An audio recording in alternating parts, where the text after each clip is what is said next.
পটল কুমার গানওয়ালা। দেখ দাদা, বেনি তো কিছুতেই খাচ্ছে না, রোজ জাবনা পড়ে থাকে, বাবা বললেও খায় না।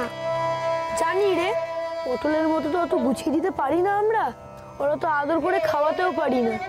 কিন্তু কি করব বল, বাবা তো বলে গেল বেনিকে খেতে দিতেই হবে। আমাদেরও তো কষ্ট হয় পটল দিদি ছাড়া। পটল দিদি চান করিয়ে দিত, খাইয়ে দিত, আর এখন সব নিজেই করতে হয়। বেনিও শিখে নেবে না রে? সেদিন স্কুলে মাস্টার মশাই বলছিলেন সময় নাকি সবকিছু শিখিয়ে দেয়। পটলটাও তো কেমন আমাদের ছেড়ে দিব্যি আছে, তাহলে বেনি আর আমরা পারবো না?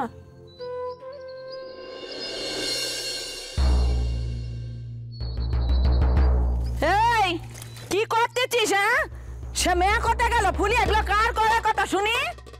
ফুলি তো স্কুলে গেছে তোমার শাড়ি পরে, আজকে পুজো না। হ্যাঁ, এত সাহস!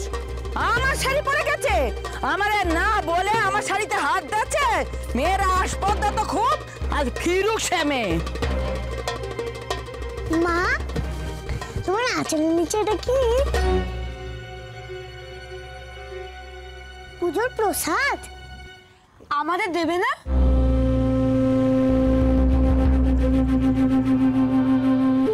এই যে এরা যদি এসব খাতা টাতা দেখে তো বাপের গেলে আইজে দেবে তো।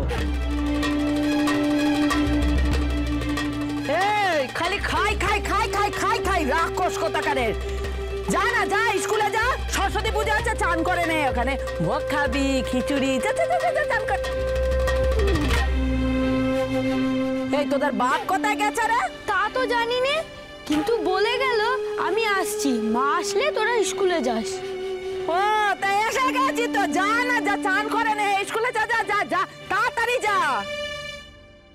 যাক বাবা, এই সুযোগ, এই তালে কাজটা তাড়াতাড়ি সেরিনি।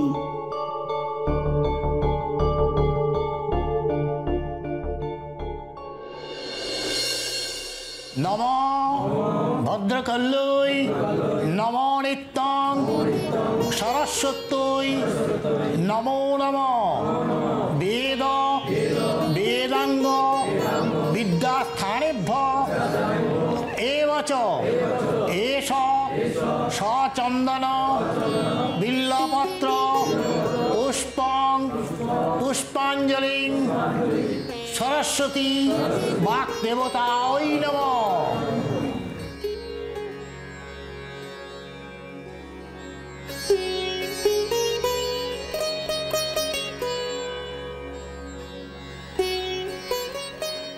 আসলে কি জানেন তো,